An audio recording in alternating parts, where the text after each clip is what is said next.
নমস্কার বন্ধুরা, দীপশিকাস কিচেন ওয়ার্ল্ডে সবাইকে স্বাগত। আজ আটা দিয়ে খুব সুস্বাদু ও স্বাস্থ্যকর একটা টিফিন রেসিপি তৈরি করে দেখাবো। প্রতিদিন রুটি বা পরোটা খেতে আমাদের কারোরই ভালো লাগে না। সকালের টিফিন বা ডিনারে আমরা অবশ্যই এটা ঝটপট বানিয়ে ফেলতে পারি। আটার তৈরি এই টিফিন রেসিপিটা বানানোর জন্য আমি প্রথমে বড় একটা থালা নিয়ে নিয়েছি। এবার ওই থালার মধ্যে আমি 1.5 কাপ আটা নিয়ে নিয়েছি।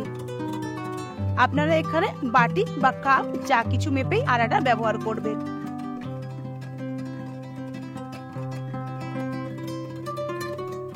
এবার আটার মধ্যে খুব সামান্য লবণ আর 1 টিস্পুন রিফাইন অয়েল দিয়ে দেব। দিয়ে খুব ভালোভাবে মিশিয়ে নেব। খুব ভালোভাবে আটার সাথে তেল ও লবণটা মিশিয়ে নেওয়ার পর আমি অল্প অল্প জল দিয়ে একটা ডো বানিয়ে নেব। এই ডোটা মাখানোর জন্য আমি উষ্ণ গরম জল ব্যবহার করেছি। উষ্ণ গরম জল দিয়ে যদি ডোটা মাখানো হয় তাহলে কিন্তু বেশ নরম হয়। একেবারে আমি জল ব্যবহার করব না, আমি অল্প অল্প জল দিয়ে একটা ডো বানিয়ে নেব। যেমন রুটি বা লুচির ডো আমরা বানাই, ঠিক সেরকমই একটা ডো আমাদের বানিয়ে নিতে হবে। দেখুন, ঠিক এরকমই একটা শক্ত ডো আমাদের তৈরি করে নিতে হবে। এবার ডোটা আমি ঢাকা দিয়ে 15 মিনিটের জন্য রেখে দেব। এবার একটা প্যান বসিয়ে প্যানটাকে হালকা গরম করে 1 টেবিল স্পুন রিফাইন অয়েল দিয়ে দেব, 1/2 টিস্পুন জিরে দিয়ে হালকা জিরেটাকে আমি একটু নাড়াচাড়া করে নেব। এবার সুন্দর একটা ফোড়নের গন্ধ বেরোলে আমি 2টো মিডিয়াম সাইজের কুচনো পেঁয়াজ দিয়ে আবারও একটু নাড়াচাড়া করে হালকা ভেজে নেব। এটা খুব বেশি ভাজার দরকার নেই, পেঁয়াজটা জাস্ট হালকা করে ভেজে নিতে হবে।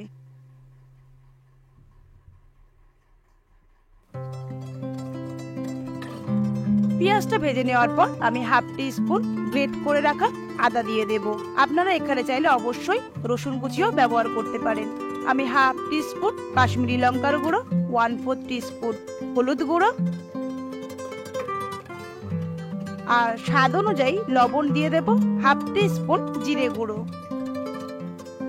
দিয়ে সমস্ত মশলা খুব ভালোভাবে একটু হালকা করে ভেজে নেব। পেঁয়াজটা আমার হালকা করে বেশ ভেজে নেওয়া হয়ে গেছে মশলার সাথে। আগে থেকে আমি 2টো আলু সিদ্ধ করে রেখেছিলাম। এবার আলুটা আমি একটু হাত দিয়ে ভালোভাবে স্ম্যাশ করে দেব। আপনারা চাইলে অবশ্যই এটা গ্রেটারের সাহায্যে গ্রেট করেও দিতে পারেন।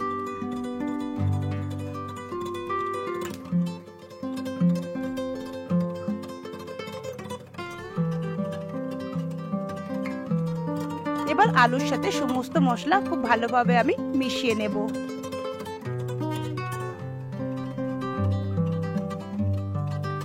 খুব ভালোভাবে আলুটা মিশিয়ে নিতে হবে। এবার আমি কুচনো লঙ্কা দিয়ে দেব, 1/2 টিস্পুন লঙ্কা কুচি দিয়ে আমি পুরটা তৈরি করে নেব।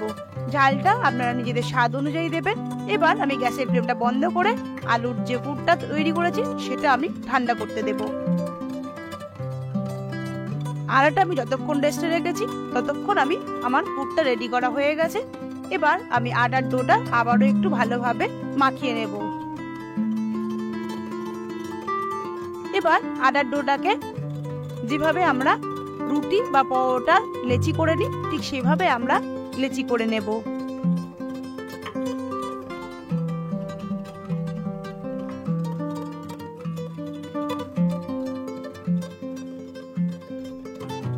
আমার এখানে সমস্ত লেচি করে নেওয়া হয়ে গেছে। এবার আমি আটার লেচিগুলোকে বেলে নেব।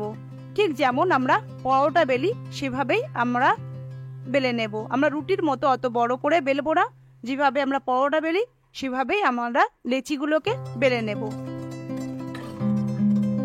আমি একে একে সমস্ত লেচি আগে বেলে রেডি করে নেব। আমার সমস্ত লেচি বেলে নেওয়া হয়ে গেছে। এবার প্যান বসিয়ে জাস্ট হালকা আমি সেকে নেব। মিডিয়াম ফ্লেমে দুটো সাইড হালকা করে সেঁকে নেব। এটা ভাজার দরকার নেই, জাস্ট একটু সেঁকে নিলেই হবে। এভাবে যদি সেঁকে নেওয়া যায় তাহলে এটা বানাতে আমাদের খুব বেশি সময় লাগে না। আমার সমস্ত রুটি সেঁকে নেওয়া হয়ে গেছে। এবার আমি রুটিগুলোর মধ্যে অল্প অল্প করে আলু পুরটা দিয়ে দেব।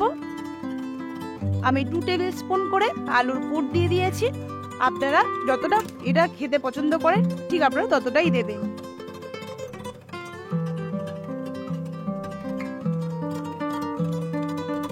এবার আমি ওপর থেকে একটা সিদ্ধ ডিম গ্রেট করে দিয়ে দেব। আপনারা চাইলে নাও দিতে পারেন। এবার আমি একটু ওপর থেকে চিজও গ্রেট করে দেব।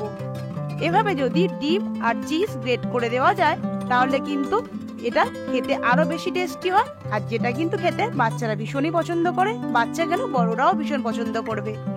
আপনারা চাইলে এখানে ডিমটা কিন্তু স্কিপ করে দিতে পারেন। দেখুন এভাবে কিন্তু আমার একটা রুটি তৈরি করে নেওয়া হয়ে গেছে আলুর পুর দিয়ে। এভাবে একে একে সমস্ত রুটি আমি ঠিক একইভাবে রেডি করে নেব। এই ডিম দেওয়ার কারণে এটা কিন্তু খেতে বেশ টেস্টি হয়। আর আপনারা চাইলে কিন্তু এখানে অবশ্যই একটু টমেটো কেচাপও দিতে পারেন। আমি একে একে সমস্ত রুটিগুলো রেডি করে নিয়েছি।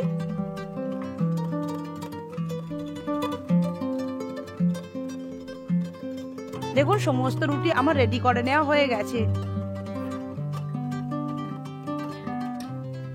এবার একটা প্যান বসিয়ে আমি খুব সামান্য রিফাইন অয়েল দিয়ে দেব। তেলটা গরম হয়ে গেলে মিডিয়াম ফ্লেমে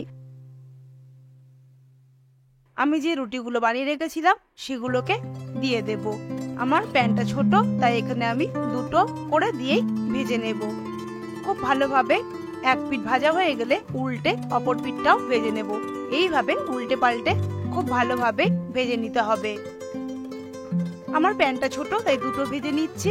আপনারা যদি তাওয়াতে ভাজতে চান তাহলে 3 থেকে 4টে করেও আপনারা দিয়ে ভেজে নিতে পারবেন।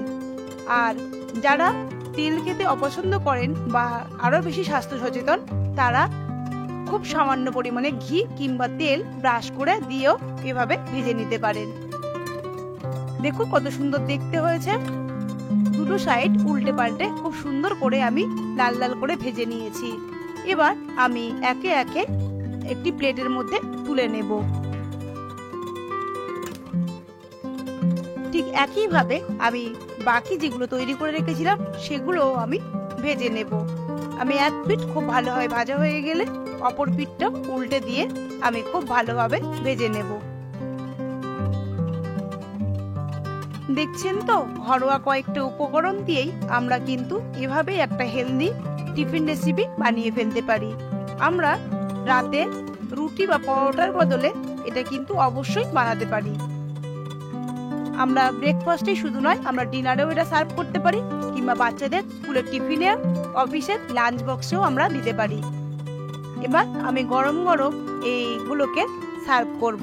আমি টমেটো কেচাপের সাথে সার্ভ করেছি, তবে আপনারা চাইলে টক দই কিংবা স্যালাডের সাথেও সার্ভ করতে পারেন।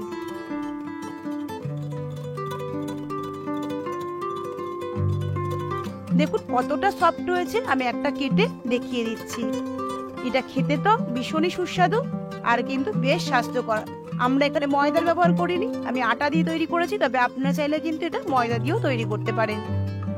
আপনারা অবশ্যই বাড়িতে এটা বানান। আর আমার আজকের রেসিপি আপনাদের কেমন লাগলো অবশ্যই কমেন্ট করে জানান।